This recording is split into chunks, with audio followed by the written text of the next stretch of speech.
ముందుగా విశ్వవ్యాప్త pyramid spiritual societies వ్యవస్థాపకులు బ్రహ్మర్షి పత్రిజీ గారికి నా ఆత్మాభివందనాలు. మరి అదేవిధంగా చంద్రశేఖర్ ఇక్కడికి వచ్చాక అనుకున్నాను, ఓ ఈయనేనా అని చెప్పి.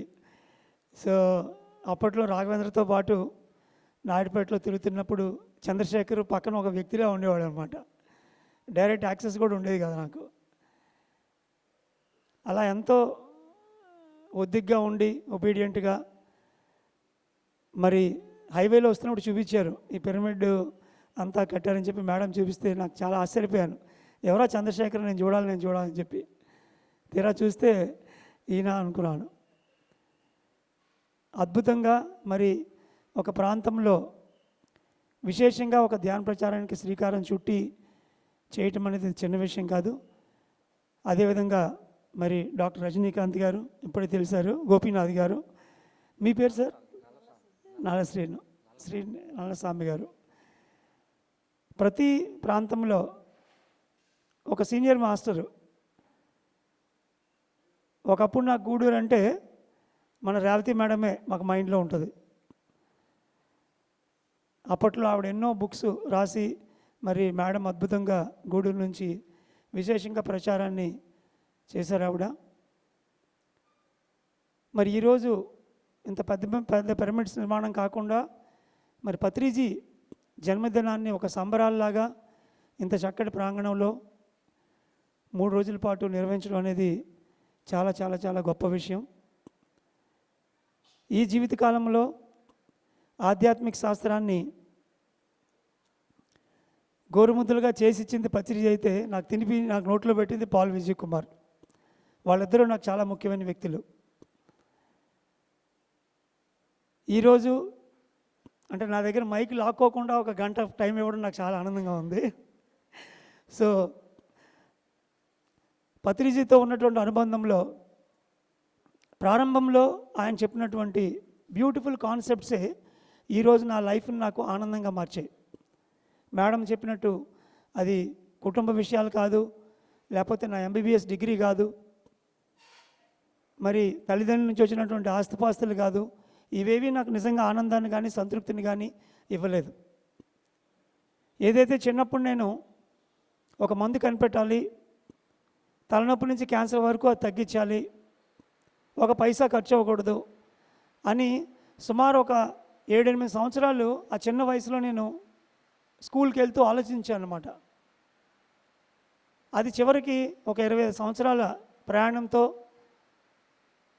ధ్యానం ఒకటే ట్యాబ్లెట్, తలకాయ నొప్పి నుంచి క్యాన్సర్ వరకు అన్నీ దాంతో తగ్గిపోతాయి, పైసా ఖర్చు లేదు అన్నటువంటి పత్రిజీ ఒక రాజబాటలోకి ఒక చిన్న డాక్టర్గా నేను రంగప్రవేశం చేయడం జరిగింది.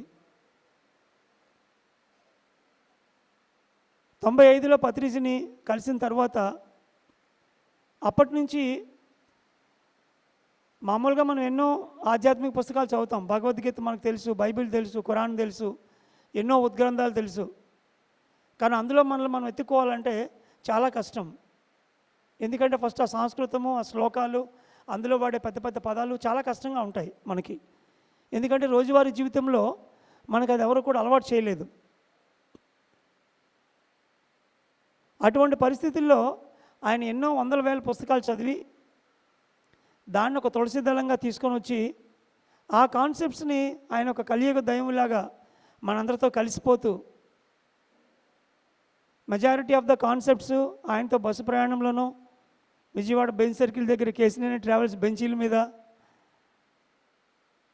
మరి రైల్వే స్టేషన్లోని, మరి ముఖ్యంగా తిరుపతి శేషాచలం ట్రెక్కింగ్ల్లో, వైజాగ్ వచ్చినప్పుడల్లా అక్కడ బీచ్లోని ఆయనతో పాటు కూర్చొని నేర్చుకున్నటువంటి ఆ కాన్సెప్ట్స్ ఏవైతే ఉన్నాయో ప్రారంభంలో అవన్నీ కూడా నా జ్ఞానానికి మరి సమాజం యొక్క ఆత్మ అభివృద్ధికి ఉపయోగపడే ఒక అద్భుతమైనటువంటి కాన్సెప్ట్స్గా అప్పట్లో నాకు కనిపించాయి. అయితే ఒక గమ్మత్తైన విషయం ఏంటంటే అందరూ వాటిని ఒక కాన్సెప్ట్స్గా చూస్తారు, లైఫ్లో అప్లై చేస్తారు, చాలా ఆనందంగా ఉంటారు. కానీ నేను ఒక డాక్టర్ అవ్వటం వల్ల ప్రధానంగా నా దగ్గరికి వచ్చే పేషెంట్ గాడ్స్, పేషెంట్స్ అన్నాము వాళ్ళని, పేషెంట్ గార్డ్స్ అంటాము. ఆ పేషెంట్ గార్డ్స్కి నేను ఇవి ఒక్కొక్కటి చెప్తూ వస్తున్నప్పుడు అవి ఇంకా ఇంకా అభివృద్ధి చెందుతూ ఒక 500కు పైగా ఆధ్యాత్మిక మాత్రలుగా తయారయ్యాయి. కానీ ప్రారంభంలో పత్రిజీ ఇచ్చినటువంటి కాన్సెప్ట్స్ ఏవైతే ఉన్నాయో అవే రోగానికి మూల కారణాలుగా మౌల్డ్ చేయటం అనేది నాకు నేనే ఎన్నోసార్లు ఆశ్చర్యపోయాను. ఎలా స్పిరిచువల్ ట్యాబ్లెట్స్ అనేది ఈ ధ్యాన ఆరోగ్య శాస్త్ర విధానం పత్రిజీ ఇచ్చినటువంటి కాన్సెప్ట్స్ నుంచి డెవలప్ అయింది అనేదాన్ని మరోసారి పత్రిజీ పుట్టినరోజు సందర్భంగా మీ అందరితో పంచుకునే అవకాశం నాకు కలిగినందుకు నేను అనుకుంటున్నాను. చూడడానికి చాలా సింపుల్గా ఉంటాయి. అందులో ఏ ఒక్కటి తీసుకొని దాన్ని మనం సీరియస్గా ఆచరణలో పెడితే కొద్ది రోజుల్లో మన మోక్షంలో మనం ల్యాండ్ అవుతాం. అందరూ చెప్పేదే, అప్పట్లో పత్రిజీ మూమెంట్ స్టార్ట్ చేసినప్పుడు 3 చేయవలసినవి 3 చేయకూడనివి అని చెప్పారు. స్టార్టింగ్ సొసైటీ దాంతో స్టార్ట్ అయింది. 3 do's 3 don'ts అని. 3 do's ప్రధానంగా మీకు అందరికీ తెలుసు, ధ్యానము, స్వాధ్యాయము, సజ్జన సాంగత్యం. 3 don'ts 3 చేయకూడనివి ఏంటయ్యా అంటే, జంతువుని చంపి తినడం వల్ల మనకేమీ రాదు, కర్మ తప్ప. సో మాంసాహారం తీసుకోకూడదు, శాకాహారం తినాలని. ధ్యానం చేసి శక్తిని సంపాదించుకుంటే మన శక్తే మనకు 10,000, కాబట్టి ఏ మందులు వాడవలసిన అవసరం లేదు. ఆయన భాషలో no doctor no medicine concept. భగవద్గీతలో శ్రీకృష్ణుల వారు చెప్పినట్టు పూజల కన్నా జపాలు, జపాల కన్నా స్తోత్రాలు, స్తోత్రాల కన్నా ధ్యానం ఉత్కృష్టమైనది అని ఏదైతే, కోటి పూజ సమం స్తోత్రం, కోటి స్తోత్రం సమజప, జపకోటి సమం ధ్యానం, ధ్యానకోటి సమోలయ అని ఉత్తరగతిలో శ్రీకృష్ణుల వారు చెప్పిన శ్లోకాన్ని ప్రామాణికంగా చేసుకొని, ధ్యానం 1,000,000,000,000,000 రెట్లు ఎక్కువ కాబట్టి మరి రోజువారీగా మనం ప్రారంభ స్థాయిలో చేసే ఆ పూజలు పునస్కారాలు బాహ్యంగా భగవంతుని చూడడం అవసరం లేదు అని 3 చేయవలసినవి 3 చేయకూడనివి అని చెప్పారు ఆయన. నేను ధ్యానం మొదలుపెట్టిన 15 రోజులకే నేను షిరిడి సాయిబాబా గారిని 3వ నేత్రంలో నేను అద్భుతంగా దర్శించగలిగాను. ఎన్నో సందేశాలు సుమారు ఒక 6 నెలల పాటు తీసుకున్నాను ఆయన దగ్గర నుంచి. మొదట్లో నేను నమ్మలేకపోయేవాడిని, ఎందుకంటే ఒక నాన్ వెజిటేరియన్ ఫ్యామిలీ నుంచి వచ్చి విపరీతంగా నాన్ వెజ్ తింటూ నేను తెలియంగానే టక్కని శాకాహారంగా మారాను. కానీ ఎంత సులువ ఒక భగవంతుడిని ధ్యానంలో చూడడం. తిరుపతి బాలాజీ, రమణ మహర్షి వాళ్ళంతా నాకు మెడిటేషన్లో మెసేజెస్ ఇచ్చేవారు వచ్చి. సో మరి ధ్యానంలోనే మనం ఆ భగవంతుని చూడగలిగినప్పుడు మరి బయట ఎందుకు చూడాలి అన్న సత్యాన్ని చాలా సూటిగా 3 చేయవలసినవి 3 చేయకూడనివి అని మూమెంట్ మొదలైంది. నేను మొట్టమొదటి 94-95లో కలిసినప్పుడు సార్ని కర్నూల్లో అంతా కలిపి ఇలా ఇక్కడున్నంత మంది కూడా లేరు, ఒక 150 మంది 120 మంది పీక్ టైంలో బుద్ధ పౌర్ణమికి. ఒక పక్క డాక్టర్ న్యూటన్ ఆయన పాస్ట్ లైఫ్ చేసేవారు, కొంతమంది మాస్టర్లు టెలిపతి ఎక్స్పెరిమెంట్లు చేసేవాళ్ళు. ఇవన్నీ చూసి ఒక డాక్టర్స్గా వెళ్ళిన మాకు ఒక రకమైన కన్ఫ్యూజను, కొంత ఆశ్చర్యము, ఇది నమ్మొచ్చా అనే ఒక భయము అన్నీ ఉన్నాయి. మరొక నమ్మకంతోనే నేను వెళ్ళి గంటలు ధ్యాన సాధన చేసి ఆ రీసెర్చ్ చేస్తున్నప్పుడు పత్రికారిని ఎప్పుడు కలుస్తూ ఉండేవాళ్ళం.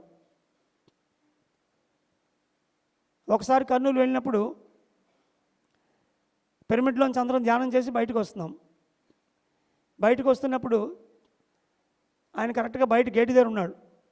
ఇంకా ఆ దాటి బయటికి రావడానికి లేదు, గోడ దూకాలి లేదంటే, ఎందుకంటే అది క్లోజ్డ్ అనమాట. ఆయన మొట్టమొదటి వచ్చిన వాళ్ళని హూ ఆర్ యూ అని అడిగాడు, నువ్వెవరు అని. నువ్వెవరంగానే ఆయన ఏ కంటెక్స్ట్లో అడిగాడో వాడు ఏం చెప్తాడు సార్కి, తేడా వస్తే పడేయమంటది అంటే తెలుసు. ఆ హూ ఆర్ యూ అనగానే 2-3 సార్లు అడిగేటప్పటికి వాడికి ఏం చెప్పి అర్థం కాలేదు, టప్ మన సౌండ్ వినపడింది. ఇంకా వాడి చివరికి పిరమిడ్ మాస్టర్ అన్నాడు, అప్పుడు ఒప్పుకున్నాడు. సో మనిషి అన్నా కాదు, పేరు చెప్తే కాదు, ఉద్యోగం చెప్తే కాదు, కొడుకు అని చెప్తే కాదు, తండ్రి అని చెప్తే కాదు, ఎవరైనా అంటే పిరమిడ్ మాస్టర్ మనం పిరమిడ్లో ఉన్నంత వరకు మన ఆత్మ సామ్రాజ్యంలో మనం పిరమిడ్ మాస్టర్. ఓకే, వాడు వెళ్ళిపోయాడు, ఇంకొకడు వచ్చాడు, వాడు పిరమిడ్ మాస్టర్ అంటూనే ఉన్నాడు ఒక్కొక్కడు. మళ్ళా టప్ మన సౌండ్ వినపడింది. ఎందుకంటే వాడు ఒట్టి పిరమిడ్ మాస్టర్ కాదు. 2-3 సార్లు గట్టిగా గద్దించిన తర్వాత అప్పుడు వాడు చెప్పింది సీనియర్ పిరమిడ్ మాస్టర్ అని. ఆ తర్వాత ఇంక మిగతా వాళ్ళకి అర్థమైపోయింది. So pyramid master, senior pyramid master, senior most pyramid master and grand master. అంటే మనకు మనమే ధ్యానంలో ఏ స్థాయిలో ఉన్నామో అనే దాన్ని మనమే అర్థం చేసుకొని మనమే చెప్పగలగాలి. ఇది గర్వానికి సంబంధించింది కాదు, మన స్థాయికి సంబంధించింది. ఈరోజు ధ్యానం నేర్చుకుంటే రేపటి నుంచి మన మాస్టర్లం అని పరిచయం చేసింది కేవలం పత్రిజీ మాత్రమే. గట్టిగా చప్పట్లు కొట్టాలి ఈ విషయానికి. మిగతా ఏ ఆధ్యాత్మిక సంస్థలోకి వెళ్ళినా 3 వారాలు కోర్సు చేయాలి, 4 వారాలు కోర్సు చేయాలి, 3 నెలలు ఉండాలి, 6 నెలలు ఉండాలని ఎంత చాంతాడు ఎక్స్ప్లెనేషన్ ఉంటుంది. ఇక్కడ ఏం లేవు. ఈ క్షణం పావుగంట ధ్యానం చేస్తే ఆ నెక్స్ట్ క్షణం నుంచి నువ్వు శాకాహారం ధ్యానం చెప్తూ యు ఆర్ ఏ మాస్టర్. అలా ప్రతి ఒక్క వ్యక్తిని ఒక మాస్టర్గా వెంటనే తీర్చిదిద్దడం అనేది పత్రిజీగా చెల్లింది. అప్పట్లో ఆయన చెప్తున్నటువంటి అతి చిన్న విషయాల్లో విజయవాడ వచ్చి మా డాక్టర్స్ గ్రూప్ అందరికీ ఒక ధ్యానం స్పిరిచువల్ హెల్త్ అని ఒక పాంప్లెట్ చేయించి ఇచ్చారు. ఆ తయారు చేయడానికి 2 రోజులు టైం పట్టింది మాకు. వెల్కమ్. ఆ పాంప్లెట్లో ఆయన చెప్పింది ఏంటంటే, నాకే తెలీదు ఇన్ని వైద్య విధానాలు ఉన్నాయని. మనందరం కూడా ప్రాణశక్తి సహిత చైతన్యపు ముద్దలం, మనం ఎనర్జీ కాన్షియస్నెస్ బాల్స్. ఈ శక్తి తగ్గినప్పుడు, జ్ఞానం లోపించినప్పుడు, మన బుద్ధి వక్రంగా వెళ్ళడం వల్ల, ఆలోచనలు సరిగా లేక, ఆలోచనల నుంచే సైకోసోమాటిక్ డిసీజెస్ మన శరీరం మీదకి జబ్బులు తెచ్చుకుంటాము. కాబట్టి అల్లోపతి, హోమియోపతి, ఆయుర్వేదం, Unani, reiki, pranic healing, gem therapy, chromotherapy, flower Bach therapy, hypnotherapy, magnetotherapy, యోగాసనాలు, ఇలా ఎన్ని రకాల వైద్య విధానాలు ఉన్నాయో వాటిలన్నిటికీ శాకాహారాన్ని, ధ్యానాన్ని జోడించి కనుక మనం ఇస్తే ఆ సిస్టమ్స్ అన్నీ కరెక్టే, అవేమీ తప్పు కాదు, అవన్నీ బాగానే ఉన్నాయి. కానీ వాటికి ఆత్మపరంగా జబ్బుని పరిష్కరించేటువంటి విధానం వాళ్ళ దగ్గర లేదు. ఎప్పుడైతే ఈ 2 మనం జోడిస్తామో అప్పుడే పరిపూర్ణంగా అవుతాయి అని పత్రిజీ చాలా అద్భుతంగా ఆ స్పిరిచువల్ హెల్త్ అనే ఒక పాంప్లెట్ ఆ 2 రోజుల్లో తయారు చేసి ఇచ్చినప్పుడు అదే స్పిరిచువల్ టాబ్లెట్స్కి ఒక మూల స్వరూపమైంది. అక్కడ మొదలైంది యాక్చువల్లీ నా జర్నీ. అప్పుడు చెప్పారు ఆయన, అనారోగ్యం అనేది 3 రకాలుగా వస్తుంది. అశాస్త్రీయమైన, అసహజమైన, అడ్డదిడ్డమైనటువంటి తిండి విధానం, ఆలోచన విధానం, పరస్పర సంబంధాలు. ఈ 3. మన తిండి శాస్త్రీయంగా ఉండదు, అడ్డదిడ్డంగా తింటాం, అసహజంగా తింటాం, ఆలోచనలు కూడా సరిగా ఉండవు. తర్వాత పరస్పర సంబంధాలు, మన సంబంధ బాంధవ్యాలు సరిగా లేకపోవడం. ఈ 3 ఏ జబ్బుకైనా కారణం. పేషెంట్ కార్డ్స్ వచ్చినప్పుడు వాళ్ళ హిస్టరీ అంతా ఒక అరగంట వినేటప్పటికీ క్లియర్గా చిన్నప్పటి నుంచి వాడి సంబంధ బాంధవ్యాల్లో, రిలేషన్షిప్లో ఎన్నో ప్రాబ్లమ్స్ ఉన్నాయని అర్థమవుద్ది. అది బిజినెస్ పరంగానో, కుటుంబ పరంగానో, అత్తమామల నుంచో, భర్త నుంచో, పిల్లల నుంచో. ఎప్పుడైతే ఆ సంబంధ బాంధవ్యాలు సరిగా లేక ఆ చికాకు, ఆ ఒత్తిడి ఉంటుందో అదే కొద్ది రోజులకి శరీరం మీద ఒక అనారోగ్యంగా వస్తుంది. తిండికి సరిగా లేదనుకోండి, మనకు తెలుసు, కడుపు శ్మశానం చేసామనుకోండి, అదే మనకి జబ్బుని తీసుకొస్తుంది. అదేవిధంగా ఆలోచనలు సకారాత్మకంగా ఉండాలి, మరి అభివృద్ధి పరం వైపు ఉండాలి, మిరాక్యులస్గా ఉండాలి థాట్స్ అని పత్రిజీ అద్భుతంగా ఆలోచనల గురించి మనకి తెలియజేశారు. ఈ 3 కారణాలని మొట్టమొదట ఆయన దగ్గరే నేను అర్థం చేసుకున్నాను. మామూలుగా మాకు ఎంబీబీఎస్ వైద్యంలో అయితే అది ఎన్విరాన్మెంట్ ప్రాబ్లం అని, జీన్స్ ప్రాబ్లం అని, ఇంతకుముందు ఎప్పుడో దెబ్బ తగిలింది, పోస్ట్ ట్రామా అని కారణాలు బోర్డు ఉంటాయి. మనం డాక్టర్ దగ్గరికి వెళ్ళి అడుగుతాం, ఎందుకంటే నాకు ఈ జబ్బు వచ్చిందని. అడిగితే మీ తల్లిదండ్రులకు ఉందా అని కొన్ని కారణాలు చెప్తారు.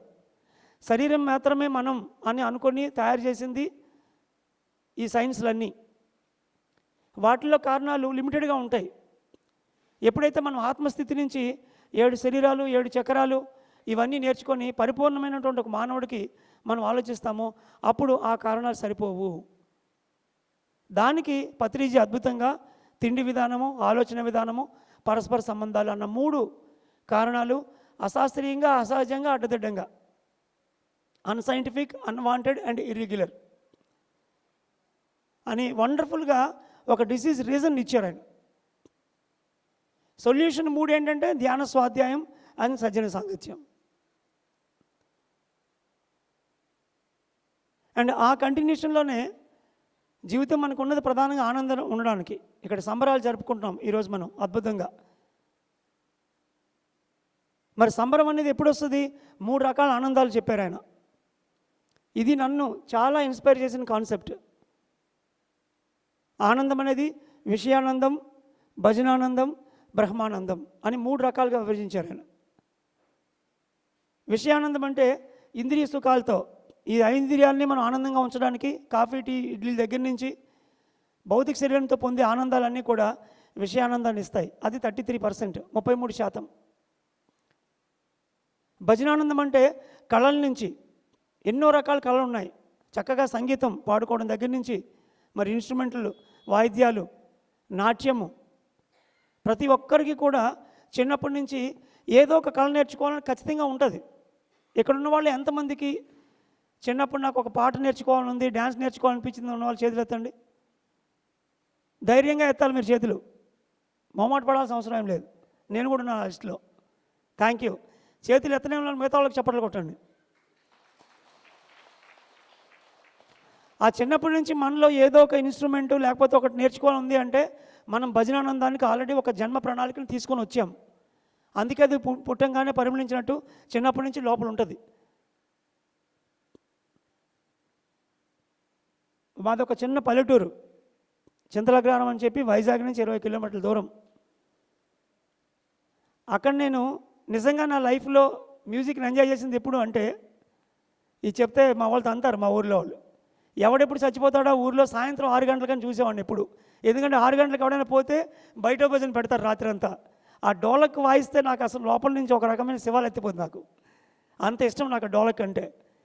సైలెంట్గా 10:30కి గడ పెట్టేసి బయటకు వచ్చేసి ఆ డోలక్ దగ్గర కూర్చునేవాడిని. రాత్రి అంతా వాళ్ళు పాటలు పాడేవారు ఆ డోలక్ భజనతో. నేను ఎప్పటికైనా నేర్చుకుంటాను. ప్రస్తుతానికైతే ఒకళ్ళు నేర్చుకుంటున్నాను నేను సంగీతం. ఎందుకు అంటే ఒక జీవితకాలంలో ఆ భజనానందాన్ని మనం ఎలా పొందాలనేది మనం ముందుగానే నిర్ణయించుకొని వస్తాం ఆ గురువుని. అది కాకపోతే మనం ఆ దిశగా మనం ఎప్పుడు కృషి చేయలేదు. 3వది బ్రహ్మానందం, ధ్యానంతో మనం పొందేది ఆ బ్లిస్ఫుల్ హ్యాపీనెస్. ఒక పైసా ఖర్చు లేదు దానికి. రోజు కొంత సమయం కేటాయించుకొని శ్వాస మీద ధ్యాస పెట్టుకొని కూర్చుంటే కొద్ది నెలల్లోనే వెంటనే మనకి ఆ బ్లిస్ఫుల్ హ్యాపీనెస్ వస్తుంది. ఆ బ్రహ్మానందం కానీ, భజనానందం కానీ, విషయానందం కానీ, ఈ 3 పత్రిజీ నుంచి విన్నప్పుడు నాకు ఒక సింపుల్ కాన్సెప్ట్ అవి. అది అర్థమైన తర్వాత దాన్ని ముందు నేను ఆచరణలో పెట్టాలనుకున్నాను. కానీ క్రమేపీ పేషెంట్ కార్డ్స్తో ముందుకి ఆ కౌన్సిలింగ్లో ముందుకు వెళ్తూ ఉన్నప్పుడు ఒక అద్భుతాన్ని చూశాను నేను. అదేంటంటే థైరాయిడ్ ప్రాబ్లంతో చాలామంది వచ్చేవాళ్ళు. వాళ్ళకి మామూలుగా మనం పత్రిజీ వాక్షేత్రం, కొద్ది గొప్ప మౌనం పాటించడం, వాళ్ళు సైలెంట్గా ఉంటే ఎక్స్ప్రెస్ చేసేలాగా వాళ్ళకి మాట్లాడి అందరి ముందు మాట్లాడేలాగా వాళ్ళని చేయడం, ఎక్స్ప్రెషన్ క్వాలిటీ, ధ్యాన ప్రచారం చేయడం చక్కని గొంతుతో, ఎంతవరకు వెళ్ళాం. కానీ కొంతమందితో మాట్లాడుతున్నప్పుడు ఎంతగా వాళ్ళకి సంగీతం అంటే ఇంట్రెస్ట్ ఉంది అని తెలిసిన తర్వాత మరి వాళ్ళకి వచ్చే అనుభవాల్లో సినిమా యాక్టర్స్ కానీ, సెలబ్రిటీస్ కానీ, మ్యూజికల్ ఇన్స్ట్రుమెంట్స్ కానీ అనుభవాల్లో వచ్చినప్పుడు ఓకే వీళ్ళు తర్వాత స్థాయికి వెళ్ళాలి, విషయానందం ఉంది వీళ్ళ దగ్గర, ధ్యానం ఉంది, కానీ కళలు లేవు. ఇదే పత్రిజీ ఇంకో కాన్సెప్ట్లో లక్ష్మీ, పార్వతి, సరస్వతి అని చాలా సులువుగా చెప్పారు. మొట్టమొదట మనకు లక్ష్మి కావాలి అంటే సంపద. లక్ష్మి అంటే ఎంత కావాలి? బంగారం ఒక 10 తులాలు, 20 తులాలు, భూమి ఒక 30 ఎకరాలు, 3 అంతస్తుల ఇల్లు, ఇంకెక్కడో ఇల్లు, అది కాదు. లక్ష్మి అంటే పత్రికారు వచ్చిన చేస్తే చచ్చిపోతాం మనం. ఉదయం ఇంత ఆవకాయ బద్ద, మధ్యాహ్నం ఒక రొట్టె ముక్క, పడుకోవడానికి ఒక చెట్టు. ఆయన డెఫినేషన్ అది. పోనీ అది కాకపోయినా రోజువారీ జీవితంలో ఒక గవర్నమెంట్ ఉద్యోగమో లేదా ఒక ప్రైవేట్ ఉద్యోగమో, మినిమము లైఫ్ లీడ్ చేయడానికి ఒక వ్యాపారమో పెట్టుకున్నామంటే ఇంక అక్కడితో లక్ష్యం పూర్తి అయిపోయింది. వాస్తవంగా మనం మాట్లాడితే చదివిన తర్వాత ఉద్యోగం రాలేదనుకోండి, ఇంకా ఉద్యోగం రాలేదంటారు. లేదా ఒక వ్యాపారం పెట్టాడు అనుకోండి, ఆ ఇనీషియల్గా ఒక సంవత్సరం తర్వాత అది గాడిలో పడుతుంది. మనకు తెలిసిపోద్ది, ఎవ్రీ మంత్ అన్నీ పోను ఒక 30,000 మిగులుతున్నాయి, ఒక 40,000 మిగులుతున్నాయి, ఇక దీంతో లైఫ్ వెళ్తుంది అనుకుంటాం మనం. ఇంకా అక్కడితో లక్ష్మి పూర్తయింది అని అర్థం. అప్పుడు ఎందులోకి వెళ్ళాలి? పార్వతిలోకి వెళ్ళాలంట. పార్వతి అంటే ఆత్మవిజ్ఞానం. శివుని భారీగా ఉండి శ్మశాన వైరాగ్యాన్ని సగం అర్ధనారీతత్వంతో మనకి ఇస్తుంది ఆవిడ. డిటాచ్మెంట్, అదే మిడిల్ పాత్. అటాచ్మెంట్, డిటాచ్మెంట్ రెండు ఉండాలి. సో ఆ పార్వతీదేవి మనకి వైరాగ్యాన్ని నేర్పుతారు, ఆత్మశాస్త్రాన్ని, శక్తిని. అది దేంతో వస్తుంది మనకి? ధ్యానము, స్వాధ్యాయము, సజ్జన సాంగత్యము. సో రెండో స్టెప్ ఏంటంటే పార్వతీదేవి దగ్గరికి వెళ్ళడం. ఇక్కడికి వచ్చిన వాళ్ళు ఎవరైనా కొత్త వాళ్ళు ఇంకా ధ్యానంలోకి పూర్తిగా రాలేదు, ఏవో సంబరాలు అవుతున్నాయి, భోజనాలు చాలా బాగున్నాయని ఎవరైనా వచ్చి ఉంటే కనుక, భోజనాలు బాగున్నాయి, అది విషయానందం మంచిదే, కానీ దాంతోపాటు మీరు పార్వతీ దగ్గరికి వెళ్ళాలి అనే విషయం అర్థం చేసుకోవాలి. లక్ష్మి అయిపోయింది ఆల్రెడీ. మీకు లక్ష్మి పూర్తి అయితేనే ఇక్కడికి వస్తారు, లేకపోతే ఇంకా అక్కడ వెతుకులాడుతూనే ఉంటారు, ఇంకా ఉద్యోగం, ఇంకా వ్యాపారం అనుకోని. ఇక్కడికి వచ్చాక పార్వతీదేవి దగ్గరికి మనం ఎదగాలి అంటే ధ్యానము, స్వాధ్యాయము, సజ్జన సాంగత్యం చేయాలి. అప్పుడు మనలో ఆ పార్వతీదేవిని మనం ఆవాహనం చేసుకుంటాం. మరి ఎవరైతే గొప్పగా ధ్యానం చేస్తూ, విశేషంగా ప్రచారం చేస్తూ, ఆరోగ్యంగా ఉంటూ ఉన్నారో, మరి వాళ్ళు అక్కడి నుంచి పార్వతీదేవికి పులి స్టాప్ పెట్టి సరస్వతీదేవి దగ్గరికి వెళ్ళాలి. ఇది పత్రిక చెప్పిన కాన్సెప్టే, నా కాన్సెప్ట్ కాదు. సరస్వతి అంటే కళలు. ఈ భూమి మీద ఈ భౌతిక శరీరంతో ఉన్నప్పుడు మనం కళలతోనే ఎంతో ఆనందం పొందుతాం, మనోల్లాసాన్ని పొందుతాం. కాబట్టి ప్రతి ఒక్కరూ ఏదో కళ నేర్చుకోవాలి.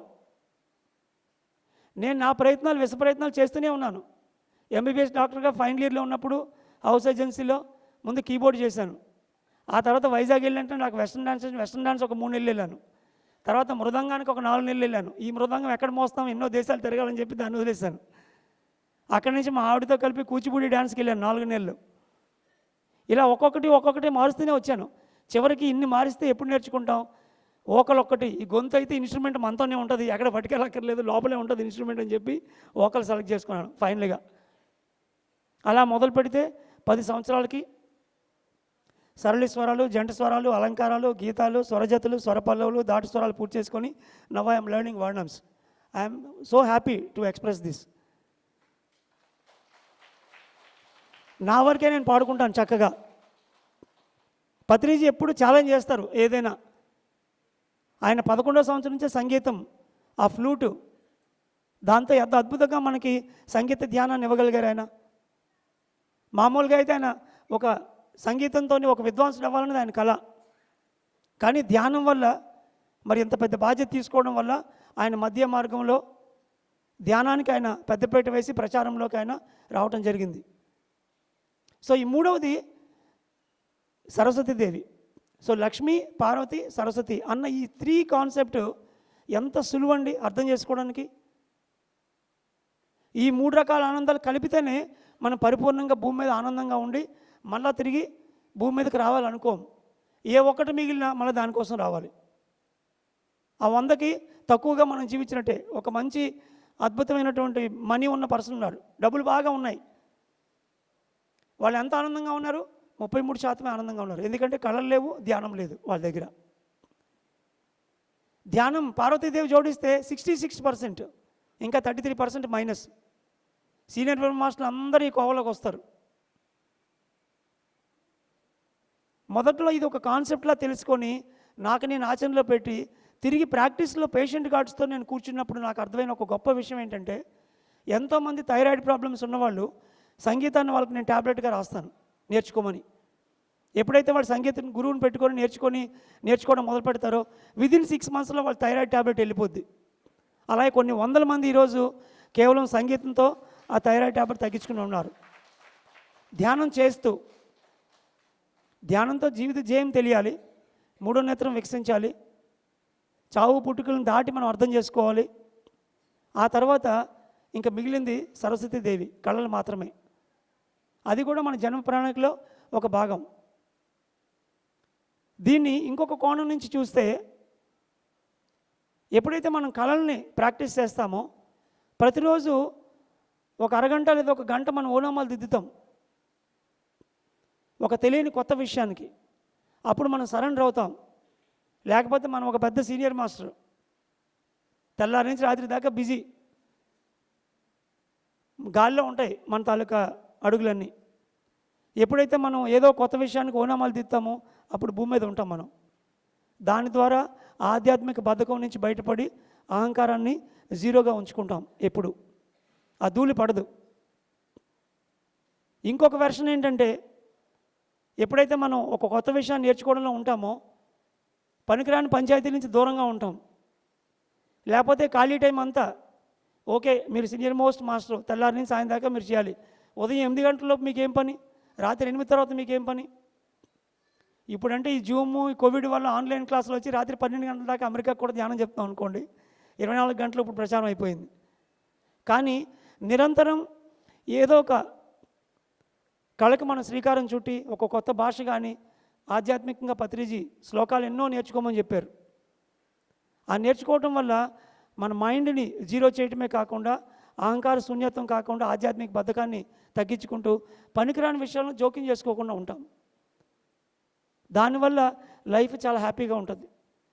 ఎప్పుడైతే టైం ఖాళీగా ఉందని ఇక్కడ అక్కడ బోగట్టాల్లోకి దూరుతామో అది మనం అట్రాక్ట్ చేస్తాము ఆటోమేటిక్గా.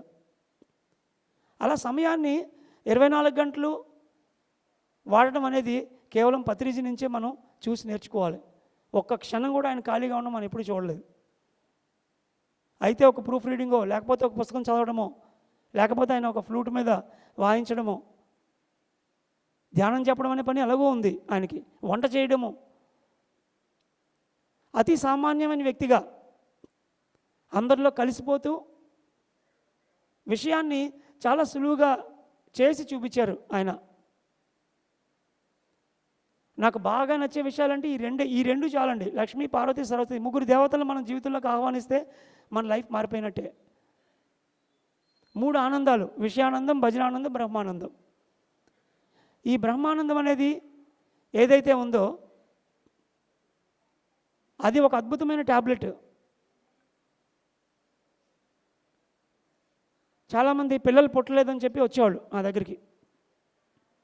ఆ ధ్యానారోగ్యం ముందుకు వెళ్ళే కొద్దీ 5 సంవత్సరాల నుంచి పిల్లలు లేరు, 10 సంవత్సరాల నుంచి పిల్లలు లేరు అని వచ్చినప్పుడు వాళ్ళని శాకాహారులుగా మార్చేటప్పటికే 10 మందిలో 3కి అద్భుతంగా వాళ్ళకి పిల్లలు పుట్టేవారు. జీవిత జయం తెలుసుకొని, పర్పస్ అర్థం చేసుకొని, వాక్క్షేత్రం కానీ, ఆలోచనలు కానీ అవన్నీ మార్చుకోవడానికి కొంత టైం పడుతుంది. దానికి కొన్ని ట్యాబ్లెట్లు. ఆ స్థాయిలో కొంతమందికి ఆ పిల్లలు అనే ఇది పూర్తిగా నెరవేరేది. తర్వాత లాస్ట్లో ఇంకొంతమందికి డాక్టర్స్ చెప్తారన్నమాట, అదేంటో కారణం తెలియదు కానీ అవ్వదు. ఆ పరిస్థితుల్లో ధ్యానంలో వాళ్ళు విశేషంగా ఉండి ఆ బ్రహ్మానంద స్థితిని ఎప్పుడైతే పొందుతారో it's a high volts current. అది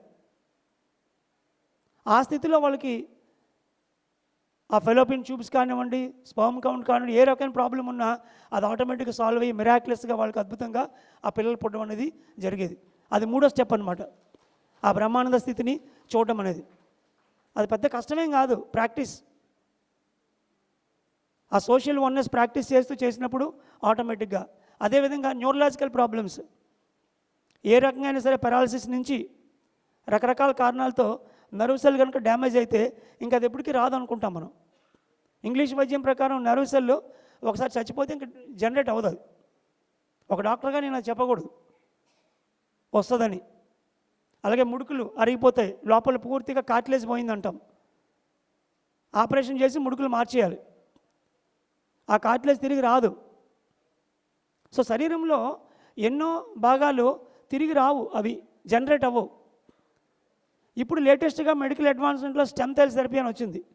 స్టెమ్ సెల్స్ అనేవి చిన్నప్పుడు ఏదైతే మనం ఎదుగుతున్నప్పుడు ఏ కణంగా మారగలిగే కణాలు మన శరీరంలో కొన్ని ఉంటాయి. అవి బోన్ మ్యారోలో ఎక్కడ ఉంటాయి అవి. ఇప్పుడు ఆ స్టెమ్ సెల్ థెరపీ కొత్తగా కనిపెట్టారు. ఆ సెల్స్ని ఇంట్రడ్యూస్ చేస్తే ఆర్గాన్ తిరిగి మళ్ళీ రీజనరేట్ అవుతుంది అని కొంత సక్సెస్ కొంత ఫెయిల్యూర్ దాంట్లో.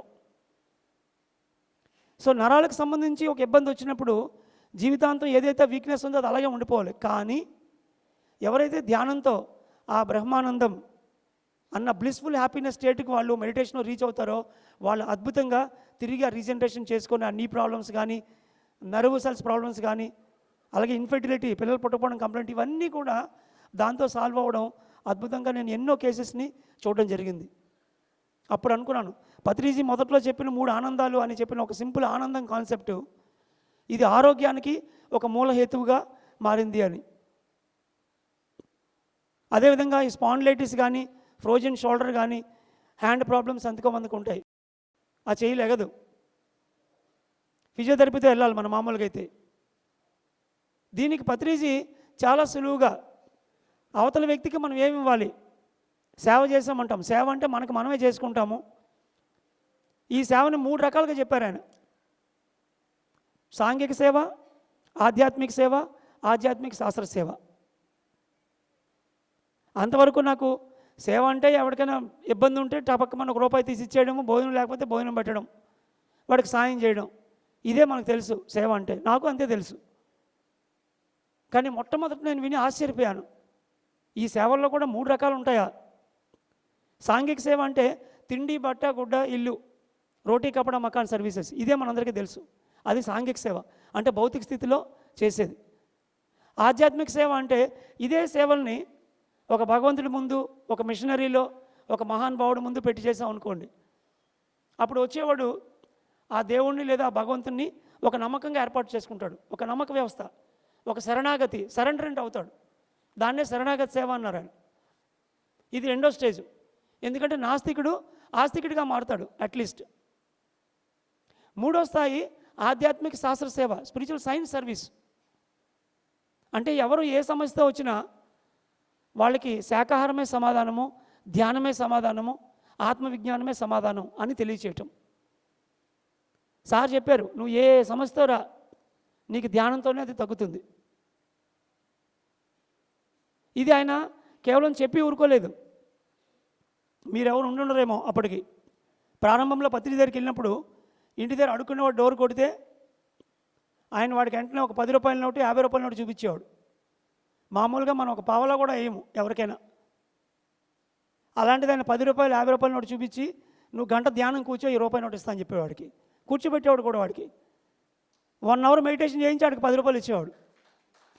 డబ్బులు లేకపోతే డైనింగ్ టేబుల్ మీద భోజనం చూపించాడు. నీకు ఫుల్గా కడుపు నిండా భోజనం పెడతాను, ఈరోజు అంతా నువ్వు ఎక్కడ తిరగక్కర్లేదు, కానీ గంట ధ్యానం చేయి.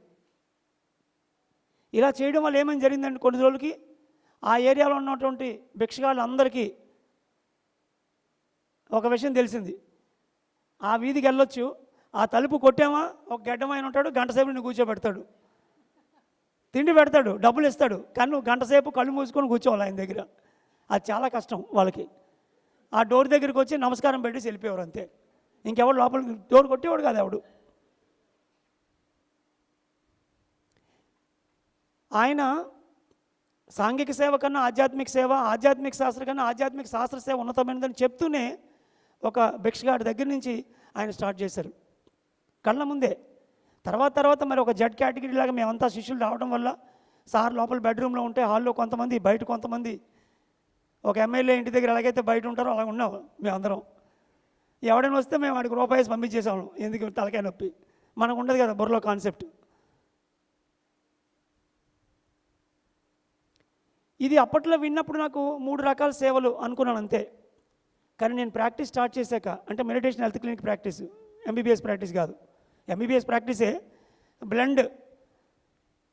నా క్లినిక్లోకి వస్తే మీరు ఒక గ్రూప్ మెడిటేషన్ హాలు, ఒక serious meditation chamber, music and dance learning centre, ఆధ్యాత్మిక విజ్ఞానం చెప్పడానికి ఒక హోలిస్టిక్ రూము, 2 కౌన్సిలింగ్ రూమ్స్.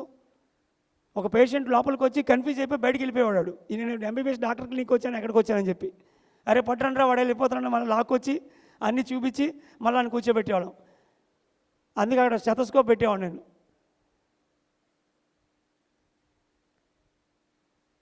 ఆ క్లినిక్ స్టార్ట్ చేసిన తర్వాత కొద్ది రోజుల్లోనే అందరికీ ఈ ధ్యానం కలపడం వల్ల అద్భుతంగా తగ్గుతుందని చాలామందికి ఒకరికొకరికి తెలిసింది. అప్పుడు నాకు చాలామంది ఈ భుజం పట్టుకొని 300 మంది వచ్చేవారు పేషెంట్లు ఫ్రోజన్ షోల్డర్ కంప్లైంట్తో. అందులో ఎక్కువ శాతం మంది రకరకాలుగా హీలింగ్లు చేసేవాళ్ళే. వేరే వాళ్ళకి హీలింగ్ చేయడము, ఆ హీలింగ్ తాలూకా కర్మ శరీరం మీద తీసుకోవడము, అది జబ్బుతో నా దగ్గరికి వచ్చాడు. ఎందుకంటే వాడు హీలింగ్ చేసుకోలేడు. ఎంత చేసినా చెయ్యెత్తి పడిపోయేది వాడికి. వాడు గురువు కూడా వాడికి చేయలేకపోయాడు. ఎక్కడెక్కడో తెలిసి ఎవరో జీకే గారు ఉన్నారు, ఏవో పిచ్చి ట్యాబ్లెట్లు ఇస్తారట, మ్యాట్ ట్యాబ్లెట్స్ వెళ్ళండి అంటే నా దగ్గరికి వచ్చేవాళ్ళు. వాళ్ళని అప్పుడు కూర్చోబెట్టి పత్రిజీ చెప్పినటువంటి ఈ 3 రకాల సేవల కాన్సెప్టు చెప్పేవాడు వాళ్ళకి. సాంఘిక సేవ, ఆధ్యాత్మిక సేవ, ఆధ్యాత్మిక శాస్త్ర సేవ.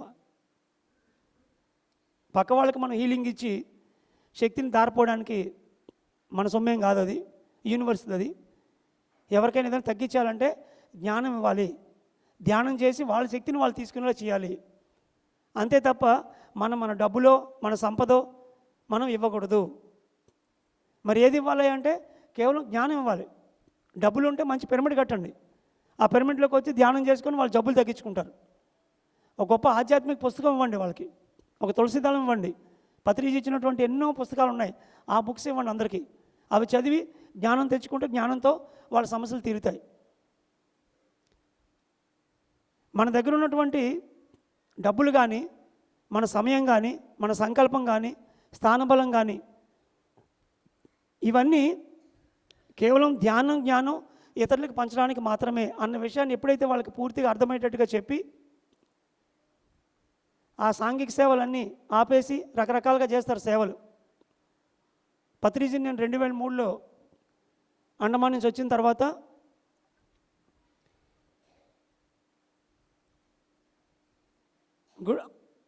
ఈస్ట్ వెస్ట్ గోదావరిలో కలిశాను. మన తటపతి వీర్రావు గారి తాలూకా ప్రోగ్రామ్ అది. అక్కడ కలిసి డయాస్ మీద స్పీచ్ అయిపోయి కిందకి రాగానే ఒకళ్ళు నా దగ్గరకు ఒక పేషెంట్ తీసుకొచ్చారు. ఆ పేషెంట్ కూడా రాలేదు, వాళ్ళు చెప్పారు హిస్టరీ. మా ఏరియాలో ఒకరు ఉన్నారు, వాళ్ళకి 2 పిల్లలు, ఇద్దరికి కూడా కాళ్ళ దగ్గర నుంచి పూర్తిగా చచ్చిపడిపోతుంది పైకి అని. మీరేమన్నా అది చేస్తారా అని చెప్పి నేను ఫస్ట్ ఒకటే అడిగాను, వాళ్ళ తల్లిదండ్రులు ఏమన్నా విశేషంగా సేవా కార్యక్రమాలు చేస్తారా అని. వాళ్ళు ఎంత పెద్ద లిస్ట్ చదివారు. ఎక్కడ పెళ్ళైనా పుస్తుల తాడు ఇక్కడి నుంచే వెళ్తుంది, ఎక్కడ కార్యక్రమం జరిగిన వీళ్ళ దగ్గర నుంచే వెళ్తాయి. వాళ్ళ పెద్ద మోతుబరులు, 600 ఎకరాల భూమి, వాళ్ళిద్దరు పిల్లలు ఇలాగా అనారోగ్యంతో ఉన్నారని. ఈరోజు రాత్రి నుంచి వాళ్ళు చేసే సేవా కార్యక్రమాలన్నీ ఆపేస్తే నేను ఆ కేసు టేకప్ చేస్తానని చెప్పాను. ఎందుకంటే అది చాలా పెద్ద కర్మయోగం. అది ఇది అర్థం చేసుకోవడం చాలా కష్టం కూడా. కొత్త వాళ్ళు ఎవరైనా వస్తే ఇది చాలా విడ్డూరంగా అనిపిస్తుంది. ఇదేంటి పక్కోడికి కష్టంలో ఉంటే సేవ చేస్తానంటే డాక్టర్ గారు వచ్చేది అన్యాయం, కర్మ అని చెప్తున్నారని చెప్పి. పరిణితి చెందిన ఆత్మలకి అది పూర్తిగా కర్మ. ఒక పరిణితి చెందిన ఆత్మగా, ఒక ధ్యాన యోగిగా మనం ఉన్నాము అంటే మనం వేరే వాళ్ళకి ధ్యానంలోకి తీసుకురావడం ద్వారా, జ్ఞానం ఇవ్వడం ద్వారా మాత్రమే వాళ్ళకి ఆరోగ్యాన్ని, ఆనందాన్ని, మోక్షాన్ని ఇవ్వగలం తప్ప మన డబ్బులతోని, మన సహాయంతోని కాదు. ఇది 3 రకాల సేవల్లో పత్రిజీ చాలా క్లియర్గా చెప్పారు. అప్పటికది నాకు చిన్న కాన్సెప్ట్. చేయగా క్లినిక్లోకి వచ్చిన తర్వాత ఎంతోమంది పేషెంట్స్ హ్యాండ్ ప్రాబ్లమ్స్ చూసినప్పుడు, షోల్డర్ ప్రాబ్లమ్స్ చూసినప్పుడు సరికాని విధంగా అవతల వాళ్ళ తాలూకా కర్మల్లో వేలు పెట్టడం వల్లే ఆ షోల్డర్ పట్టుకుంటుంది.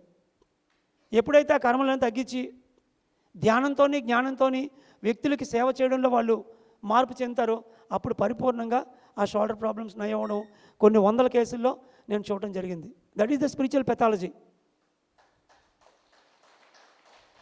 డాక్టర్ దగ్గరికి వెళ్తే వాళ్ళు కొన్ని కారణాలు చెప్తారు. ఫ్రోజన్ షోల్డర్కి 100 కారణాలు ఉంటాయి. ఫిజియోథెరపిస్ట్ సార్ దగ్గర బోల్డ్ ఉంటాయి నాకన్నా. అవి కాదు కారణాలు. జబ్బు ఎప్పుడు కర్మకే వస్తుంది.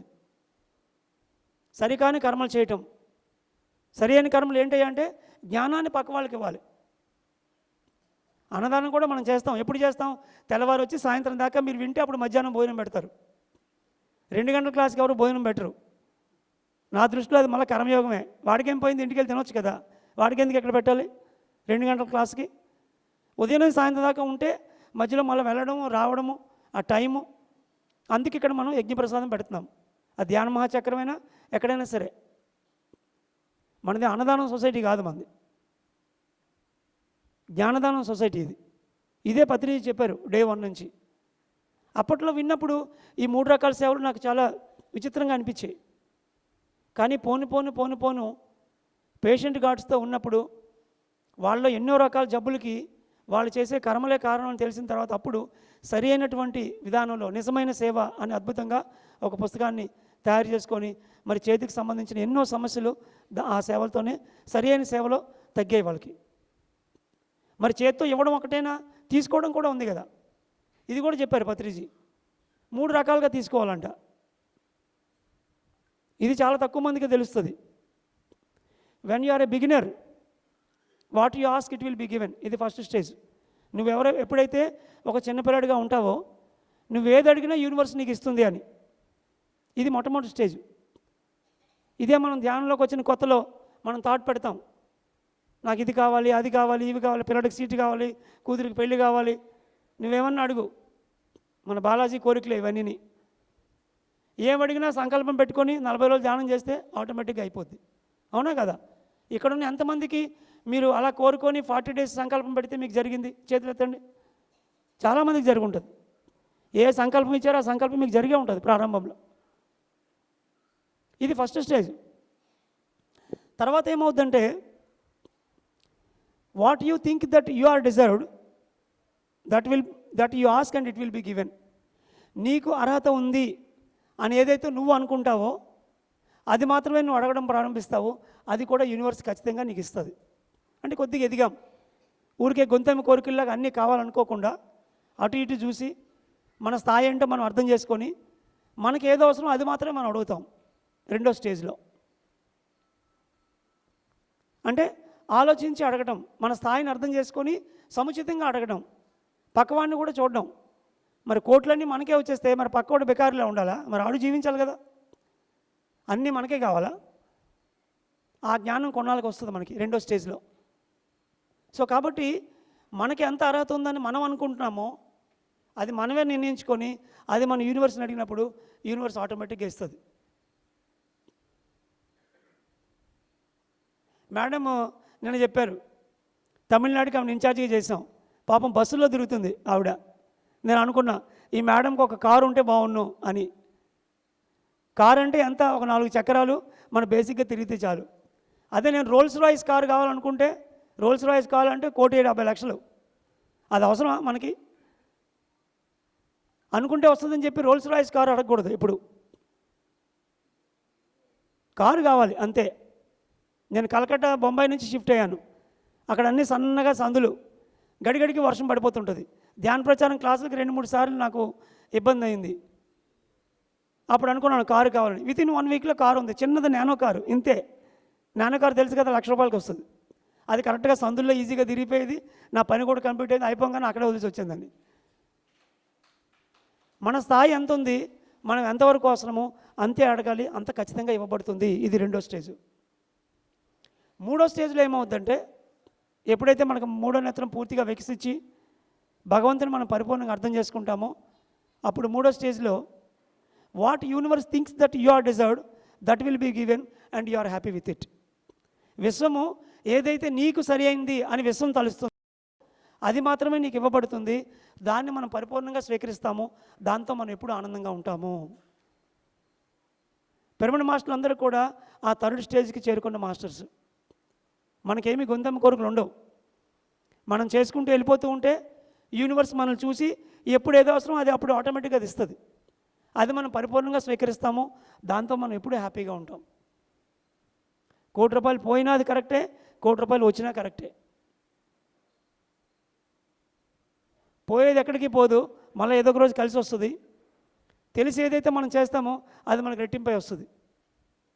పాల్ విజయ్ కుమార్ చెప్పారు నాకు ఇది. సో పత్రిజీ ఆ 3 స్థాయిల్లో యూనివర్స్ నుంచి తీసుకోవడం మనకు నేర్పారు అద్భుతంగా. కొత్తగా వచ్చాడు, సంకల్పం పెట్టి ధ్యానం చేయి, నీకు కావాలనుకుంటే నీకు వస్తుంది. ఆరోగ్యమైన, ఐశ్వర్యం ఏదైనా సరే. తర్వాత మన అర్హత తెలుసుకొని అడగాలి. తర్వాత యూనివర్స్ ఏది ఇస్తే అది తీసుకోవాలి. మనం ఏది అడగాల్సిన అవసరం లేదు. యూనివర్స్ ఒక పెద్ద భగవంతుడిలాగా పైనుంచి చూస్తూ ఉంటుంది ఎప్పుడు. మన భవిష్యత్ అంతా దానికి తెలుసు. ఎన్ని రకాలుగా మనకు భవిష్యత్తులో విషయాలు జరుగుతాయో మనం అంత ప్రొజెక్ట్ చేయలేము మన ఫ్యూచర్ ఏంటి అనేది. యూనివర్స్ అద్భుతంగా ప్రొజెక్ట్ చేస్తుంది. కాబట్టి ధ్యానం చేస్తూ ప్రచారం చేస్తూ మధ్య మార్గంలో జీవిస్తూ ముందుకెళ్తున్నప్పుడు మనకు అవసరమైనవి అవే వస్తాయి. ఇది చాలా సులువుగా పత్రిజీ ఆ 3 విషయాల్లో ఆయన తెలియజేయడం జరిగింది. అయితే ఈ విషయాలన్నీ పాటించడానికి ఇప్పుడున్న సమాజంలో మరి ఇన్ని రకాల ప్రజలు ఉన్నారు, ఇన్ని రకాల పద్ధతులు ఉన్నాయి, ఇలాగే ఎందుకు ఉండాలి అని ఒకసారి నాకు అనుమానం వచ్చినప్పుడు ఆయన చెప్పినటువంటి యోగ పరంపర అనే కాన్సెప్టు నాకు ఇప్పటికీ ఒక శిలాఫలకంలాగా ఉంటుంది లోపల. ఎంత అద్భుతంగా దాంట్లో ఆయన స్థాయిల్ని ఇచ్చారంటే పెద్ద పెద్ద పురాణాలు చదివినా మనకు అర్థం కాదు. అది ఆత్మ ఈ భూమి మీదకి శరీరాన్ని తొడుగ్గా తీసుకొని జన్మ తీసుకున్నప్పుడు ఒక 350 నుంచి 450 జన్మలు తీసుకుంటే అందులో వేరు వేరు స్థాయిల్లో ఒక్కొక్క స్థాయి దాటడానికి ఒక 25 జన్మలు తీసుకుంటూ ముందుకు వెళ్తుందంట. అందులో మొట్టమొదటి కర్మయోగం జన్మలు. కర్మయోగం అంటే తిండి బట్ట గుడ్డ, రోటీ కపడా మకాన్.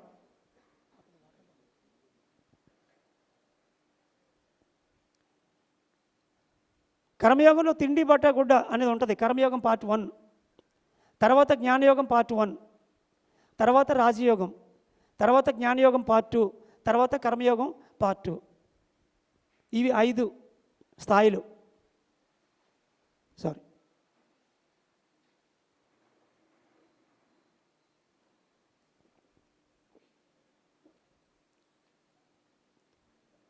కర్మయోగం పార్ట్ 1లో అప్పుడే పుట్టిన ఆత్మ కాబట్టి స్థూల ప్రకృతిలో ఉండి బయట కనిపించేవి అర్థమవుతాయి. ఆ తిండి బట్ట కూడా ఈ 3 అర్థమవుతాయి ఆ ఆత్మకి. కాబట్టి దాని గురించే ప్రస్తావన 24 గంటలు. ఇంకా కర్మయోగంలో ఉంది తిండి బట్ట గుడ్డలో. ఇందులో మళ్ళీ 3 స్థాయిలు ఉన్నాయి. మొట్టమొదటి జన్మల్లో వాడు లోబిగా ఉంటాడు, అంటే పక్కవాడికి ఒక పైసా కూడా ఇవ్వడు. ఎందుకంటే సంకుచిత భావం, భయం, మనుగడ కోసం పోరాటం, ఎక్కడ ఎవరు ఏం పట్టుకెళ్ళిపోతారో అని భయం. ఆ భయంతో కూడుకున్న ఆత్మ అన్నీ తన దగ్గరే పెట్టుకుంటుంది. అది లోబుగా జన్మిస్తాడు, కంజ్యూస్, పక్కవాడికి ఒక రూపాయి కూడా ఇవ్వడం అంటాం. ఇవి కొన్ని జన్మలు. తర్వాత వాడికి ఏమర్థం అవుతుందంటే అంతా నా దగ్గర పెట్టుకుంటే పక్కవాడికి ఎక్కడి నుంచి వచ్చింది, మరి నాకు ఎక్కడి నుంచి వస్తుందని ఒక తెలివితేటలు వస్తాయి ఒక 25 జన్మలు అయిన తర్వాత. అప్పుడేం చేస్తాడు, ఇచ్చిపుచ్చుకోవడం స్టార్ట్ అవుతుంది. అంటే పక్కవాడికి ఏదైనా ఒకటి ఇస్తే తిరిగి మళ్ళీ వాడు మనకి ఏదైనా ఇవ్వాలి. ఈ బిజినెస్ మనతోనే కాదు, భగవంతుడితో కూడా చేస్తాం. భగవంతుడికి తలనీళ్ళు ఇస్తే ఇంటికి వచ్చేటప్పుడు కొడుకు ఉద్యోగం వచ్చేయాలి. Everything is business, give and take అనమాట. మనం ఇచ్చామా తిరిగి మనకి ఫలితం, అంటే ఫలితాన్ని ఆశించి చేయటం. మొదటి స్టేజ్ కన్నా అది బెటరే. అట్లీస్ట్ వాడు ఇస్తున్నాడు కొద్దో గొప్ప, అదే తిరిగి వాడికి వస్తుంది ఏదో రోజు. తర్వాత కొన్నాళ్ళకి నేను ఒక బికారిగా జన్మ తీసుకుంటే నేను ఎవరికి ఏమి ఇవ్వలేను కదా, అసలు నేను ఇవ్వగలను ఇవ్వలేకపోవడం అనేది నా చేతిలో లేదు, భగవంతుడి చేతిలో ఉన్నప్పుడు నేను ఎవరి నుంచి ఏం ఆశించగలను అని 3వ స్టేజ్లో ఫలాపేక్ష రహితంగా ఎలాంటి ఫలితాన్ని ఆశించకుండా తన దగ్గర ఉన్నటువంటి తిండి బట్ట గుడ్డ దానాన్ని వేరే వాళ్ళకి చేయటం మొదలు పెడతాడు 3వ స్థాయిలో. ఇక్కడికి కర్మయోగం పార్ట్ 1 కంప్లీట్ అయిపోతుంది. కానీ వాడు జీవితం అంతా కూడా ఎలాంటి ఫలితాన్ని ఆశించకుండా అవతల వాళ్ళకి చేసినా వాళ్ళు ఇంకా ఆనందంలో ఉండడం చూడడం. ఎందుకంటే ఈ భూమి మీద మనకు ఆనందం ఇచ్చేది తిండి బట్ట గుడ్డ ఒకటే కాదు, దాంతోనే ఆనందంగా ఉంటే ఈ భగవంతుడు, ఈ ఆధ్యాత్మిక శాస్త్రం ఇదంతా అక్కర్లేదు. ఆనందాన్ని ఇచ్చేది వేరేది ఇంకేదో ఉంది అనే విషయం వాడికి బోధపడదు. ఎందుకంటే ఈవేళ తిండి పెడితే రేపు వస్తాడు, వాళ్ళ బట్టలు ఇస్తే 6 నెలలు జరిగిపోతాయి, ఇల్లు కడితే 10 సంవత్సరాలు పోద్ది, మళ్ళా వాడు వస్తూనే ఉంటాడు. ఇవన్నీ ఉన్నా ప్లేట్లో భోజనం ఉన్నా కానీ కూతురికి పెళ్లి చేశాము, అల్లుడు తంతున్నాడు అనుకోండి, ఇక్కడ మన భోజనం మనకు సహించదు. నీకేం ప్రాబ్లం, నీ డబ్బులు ఉన్నాయి, ఆస్తులు ఉన్నాయి, నువ్వు ఆనందంగా తినొచ్చు కదా, కానీ తినలేము. ఎందుకు తినలేము, కూతురు అక్కడ బాధపడుతుంది కాబట్టి. అవునా కదా? అంటే మన ఆనందం ఎక్కడుంది, మైండ్లో ఉంది, సంబంధ బాంధవ్యాల్లో ఉంది. ఇది వాడికి ఎప్పుడైతే అర్థమైందో ఈసారి జ్ఞానయోగం పార్ట్ 1లో జన్మ తీసుకుంటారు. ఈ జ్ఞానయోగం పార్ట్ 1 ఏంటంటే ఏదైతే ఒక విశేషమైన జ్ఞానం ఉందో, ఏదైతే నిజంగా మనకి పరిపూర్ణ ఆనందాన్ని ఇవ్వగలదో దాన్ని తెలుసుకోవాలి, అని అర్థం చేసుకొని ఈసారి జన్మలన్నీ ఒక ఆశ్రమ వాతావరణంలోనో, లేకపోతే గుడి దగ్గర మెట్లు ఊడ్చేలాగో, లేకపోతే గుడి దగ్గర సామాన్లు అమ్మేవాడుగానో వాడు జన్మ తీసుకుంటాడు. దీనివల్ల ఏమవుద్ది, ఆ పురాణ కాలక్షేపం ఒక జన్మ అంతా వింటాడు వాడు. కొన్ని జన్మలు ఆ పురాణ కాలక్షేపాన్ని వినడానికే మనం తీసుకుంటాం. అది జ్ఞానయోగం పార్ట్ 1. ఈ జ్ఞానయోగం పార్ట్ 1లో మనం కేవలం వింటాం మాత్రమే. కొన్ని జన్మలు విని విని విని విని అప్పుడు ఇంత అద్భుతమైన జ్ఞానం ఉంది, ఈ జ్ఞానం వల్ల కదా వ్యక్తి పరిపూర్ణ అవుతాడు, ఆనందంగా ఉండగలడు, నిజంగా కేవలం తిండి బట్ట గుడ్డ కాదు అనే విషయం జ్ఞానయోగం పార్ట్ 1లో వాడికి పూర్తిగా అర్థమవుతుంది. అది అర్థమైన తర్వాత జన్మల్లో రాజయోగం జన్మలు తీసుకుంటుంది ఆ ఆత్మ. ఈ రాజయోగం జన్మలు ఏంటంటే king of all yogas is Rajayoga. రాజు అంటే కింగ్ కదా. అన్ని యోగాలు, ఎన్ని యోగాలు ఉన్నాయి మనకి? ఎన్నో యోగాలు ఉన్నాయి. హఠయోగం ఉంది, నాట్యయోగం ఉంది, నాదయోగం ఉంది, ఎన్నో యోగాలు ఉన్నాయి. యోగం అంటే కలయిక, అంశాత్మ పూర్ణాత్మతో కలడం, పరిపూర్ణత్వం చెందడం. ఆ యోగాలన్నింటిలో కింగ్ ఆఫ్ యోగా ఈజ్ రాజయోగ. అదే శ్వాస మీద ధ్యాస మనం చేసేది, ఆనాపానసతి ధ్యానం, అది రాజయోగం. అది దానికి జన్మలు తీసుకుంటాడు. తీసుకొని కొన్ని జన్మలు పూర్తిగా ఆ ధ్యాన సాధనలో ఉండటం వల్ల మూడో నేత్రం వికసించి సూక్ష్మ శరీరంతో బయటకు వచ్చి చక్రాసాన్ని యాక్టివేట్ చేసుకొని పరిపూర్ణంగా ఆ ఆత్మానుభూతిని వాడు చెందడం జరుగుతుంది. ఆ దివ్య దర్శనం కలుగుతుంది, ఆత్మదర్శనం కలుగుతుంది. అప్పుడు పూర్తి ఆనంద స్థితిని వాడు చూడగలుగుతాడు రాజయోగం పూర్తయిన తర్వాత. అప్పుడు మొట్టమొదటిసారి వాడికి ఈ చేసిందంతా కాదు, నాలోనే ఆ చైతన్యం ఉంది, పరిపూర్ణమైన ఆనందం ఉంది, సత్ చిత్ ఆనందము ఎల్లప్పుడూ ఉండేటువంటి నిజమైన ఆనందంగా నేనున్నాను అనే సత్యాన్ని ఆ రాజయోగం జన్మలు పూర్తయ్యేటప్పటికి వాడికి ప్రాక్టికల్గా అర్థమవుతుంది, అనుభవపూర్వకంగా. ఊరికే థీరీలా కాదు. థీరీ జ్ఞానయోగం పార్ట్ 1 అది, ఇది ప్రాక్టికల్స్. సో రాజయోగంలో ఎప్పుడైతే ఆ అనుభూతిని మనం పొందుతామో అప్పుడు ఈ రాజయోగం జన్మలు కూడా పూర్తయి ఈసారి వాడు పైనుంచి చూస్తాడు, అరే ఈ ఇంత మంచి ఆనందం ఉంది, ఇది తెలియకుండా ఇంకా వీళ్ళు తిండి బట్ట గుడ్డ పదవులు జీవితము కొట్లాట్లు వాటిలో తిరుగుతున్నారు, వీళ్ళందరినీ కూడా ఈ ఆనందంలోకి తీసుకురావాలి అన్నటువంటి ఒక ఆలోచనతో ఈసారి జన్మ తీసుకున్నప్పుడు జ్ఞానయోగం పార్ట్ 2లో మనం జన్మ తీసుకుంటాం. ఈ జ్ఞానయోగం పార్ట్ 2లో తెల్లవారు లేచింది మొదలు రాత్రి పడుకునే వరకు కేవలం ధ్యాన ప్రచారమే, జ్ఞాన ప్రచారమే. అదే పిరమిడ్ మాస్టర్లు అందరూ కూడా. పిరమిడ్ మాస్టర్లు అందరూ కూడా ఈ జ్ఞానయోగం పార్ట్ 2 కోసం జన్మించిన వాళ్ళు. మన కర్మయోగం ఎప్పుడో పూర్తి అయిపోయింది, జ్ఞానయోగం పార్ట్ 1 ఎప్పుడో అయిపోయింది, విశేషమైన సాధన కూడా ఎన్నో జన్మలో చేశాము. అందుకే ఇక్కడికి వచ్చిన తర్వాత ఒక 40 డేస్లోనే వాడు అద్భుతమైన మాస్టర్గా తయారైపోతాడు. డే 1 అయిపోయిన వాళ్ళు ఉన్నారు.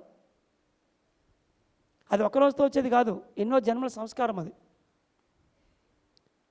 ఎందుకు మనం ఉదయం నుంచి రాత్రి వరకు ఈ జ్ఞానం చెప్పాలి, ధ్యానం చెప్పాలని అలా తిరుగుతూ ఉంటామంటే మన పని అది. మధ్య మార్గం. సమాజంలో మనకంటూ ఒక ఐడెంటిటీ కార్డు, ఒక ప్లాట్ఫామ్, కుటుంబం ఉంది కాబట్టి ఆ కుటుంబంతో ఉంటూ ఎంత చేయాలో అంత చేస్తూ మిగిలిన సమయాన్నంతా మనం ధ్యాన ప్రచారంలో ఉంటాం, జ్ఞాన ప్రచారంలో ఉంటాం. అది జ్ఞానయోగం పార్ట్ 2. ఆ తర్వాత కర్మయోగం పార్ట్ 2 అంటే సూక్ష్మ శరీరంలో కూడా పడుకున్న తర్వాత నిద్రలో సూక్ష్మ శరీరంతో లేస్తే అక్కడ కూడా మనం ఇదే పనిలో ఎప్పుడైతే నిమగ్నమవుతామో అప్పుడు 24 గంటలు ఉన్నటువంటి అవేర్నెస్ని జాగ్రత్త స్వప్న సుషుమ్న తురియ 4 అవస్థలకు అతీతంగా మనం ఉండటం వల్ల ఈ భూమి అనే పాఠశాల పూర్తయి అప్పుడు నిర్వాణము, ముక్తి, శ్రేయస్సు, అపవర్గం అన్నీ ఒకటే. ఆ ఎన్లైటన్మెంట్లోకి ఒక కాంతిదేహంగా వేరే లోకానికి వెళ్ళటం అనేది ఆటోమేటిక్గా జరుగుతుంది. సో డే 1 యోగ పరంపర అని పత్రిజీ అద్భుతంగా ఈ 5 స్థాయిలు చెప్పినప్పుడు నాకు ఒక్కసారే ఒక డాక్టర్గా ఉన్న నాకు సమాజంలో మరి ఎంతమంది ఇన్ని రకాలుగా ఉన్నారు, అందులో ధ్యానమే ఎందుకు చేయాలి, ధ్యాన ప్రచారమే ఎందుకు చేయాలి, కర్మయోగంలో ఎందుకు వేలుపెట్టకూడదు అన్న ఈ విషయాలన్నీ కూడా వేరు వేరు లేయర్స్లో చాలా క్లియర్గా నాకు బోధపడిపోయాయి. ఒక గ్లాస్ తీసుకొని దాంట్లో మీరు పాదరసము, నూనె, నీళ్లు, మట్టి అన్నీ వేయండి, గిరగిరా తిప్పేసి అలా పెట్టండి. ఏమవుతుంది, కొద్దిసేపటికి మట్టి అంతా కిందకి వెళ్ళిపోద్ది, నీళ్ళు మధ్యలో ఉంటాయి, ఆయిల్ పైన తేలుతుంది, పాదరసం పైన తేలుతుంది. ఒక్కొక్కటి ఒక్కొక్క లేయర్లోకి వెళ్ళిపోయా లేదా? అదేవిధంగా ఈ భూమి మీద మనం అందరం కలిసి ఉన్నప్పటికీ కూడా ఇందులో కర్మయోగంలో ఉండేవాడు ఉంటాడు, అక్కడే లోబుగా ఉండి ఒక పైసా ఇవ్వలేని వాడు ఉంటాడు, ఇచ్చిపుచ్చుకునేవాడు బేరలాడేవాడు ఉంటాడు, అన్కండిషనల్గా ఎలాంటి ఫలితాన్ని ఆశించకుండా చేసేవాడు ఉంటాడు. కానీ ఇంకా వాళ్ళంతా కర్మయోగంలోనే ఉన్నారు. అక్కడి నుంచి జ్ఞానం వినడానికి ఒక శ్రవణుడిలాగా ఇక్కడికి వచ్చేవాడు కూడా ఉంటాడు, వింటాడు అంతే కొన్నాళ్ళవాడు. విశేషంగా సాధన చేసేవాడు ఉంటాడు, మరి విశేషంగా ప్రచారం చేస్తూ ఉంటారు. అందరూ ఉంటారు ఇదే సమాజంలో. ఏ రోజైతే ఈ భూమి మీద ప్రతి ఒక్క వ్యక్తిని శాకాహారిగా ధ్యానిగా మనం పరిపూర్ణంగా మారుస్తామో అప్పుడు ఈ ధ్యాన జగత్తు, పిరమిడ్ జగత్తు, శాకాహార జగత్తు అని పత్రిక ఇచ్చినటువంటి ఆ గోల్స్తో ఇప్పుడున్నటువంటి భూమి తాలూకా ఒక ఎవల్యూషను మనం పూర్తి చేసినట్లు లెక్క, ఒక చక్రం పూర్తి చేస్తాం మనం. కాబట్టి ఈ జ్ఞానయోగం 2లోకే ప్రతి ఒక్కరిని కూడా తీసుకుని రావాలి. ఎప్పుడైతే పగలంతా మనం ధ్యానంతో ఉంటామో రాత్రి కళల్లో కూడా సూక్ష్మ శరీరంలో కూడా అదే వరకు మనం చేస్తాం. ఒకసారి ఈ స్థాయి అర్థమైతే ఆ పేషెంట్ గార్డ్స్ వచ్చినప్పుడు వాళ్ళతో మాట్లాడుతుంటే వాడు మాట్లాడే మాటల్లోనే మనకు అర్థమైపోతుంది వాడు ఏ లేయర్లో ఉన్నాడో. ప్రత్యేకించి ఇంకేం చెప్పక్కర్లేదు. స్థాయిలో ఉన్నాడో అక్కడి నుంచి మళ్ళీ ఇంకొక స్థాయికి మనం మార్పు చెందించాలి. ఎప్పుడైతే ఆ స్థాయి మార్పు జరిగిందో అప్పుడు అద్భుతంగా వాళ్ళలో ఆరోగ్యం అనేది వస్తుంది.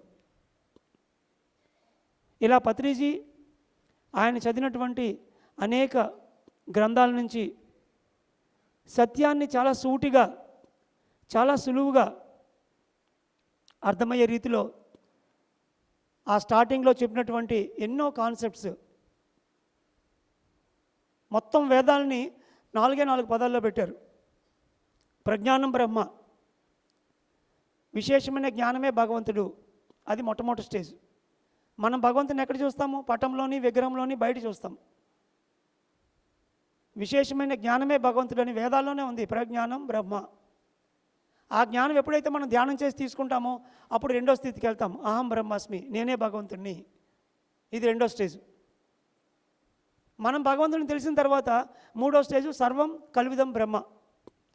మన చుట్టూతో ఉన్నటువంటి ఖనిజ సామ్రాజ్యం, జంతు సామ్రాజ్యం, మనుష్యులు అన్నీ కూడా భగవతత్వమే. ప్రతి ఒక్కటి భగవతత్వం తెలుసుకోవాలంటే మన దగ్గర ఉన్న జ్ఞానాన్ని పక్కవాడికి ఇవ్వాలి. అదే ధ్యాన ప్రచారం. అది మూడో స్టేజ్కి వెళ్తాం ఆ ధ్యాన ప్రచారం ద్వారా. ధ్యాన ప్రచారంతో మనం ఎవరికి సేవ చేయట్లేదు. అహం బ్రహ్మాస్మి స్థాయి నుంచి సర్వం కలిదం బ్రహ్మ అన్నటువంటి మూడో స్టేజ్కి మనం వెళ్తున్నాం. ఎన్నో గ్యాస్ట్రిక్ ప్రాబ్లమ్స్, అనాహత చక్కెర ప్రాబ్లమ్స్, హార్ట్ కంప్లైంట్స్, ఛాతీ భాగంలో కరోనాలో వచ్చే లంగ్ ప్రాబ్లమ్స్, ఇవన్నీ దానికి సంబంధించిన. ఎందుకంటే ఈ ఛాతీ దగ్గరే వేరే వాళ్ళు మనం కౌగిలించుకుంటాం. ప్రేమతత్వం ఇక్కడే ఉంటుంది, జాలి ఇక్కడే ఉంటుంది, కరుణ ఇక్కడే ఉంటుంది. మనం భగవంతులు అయిన తర్వాత మన చుట్టూతో ఉన్న వాళ్ళు కూడా భగవంతులు అవ్వాలి అనే కనీస జ్ఞానం మనలో ఉంటే,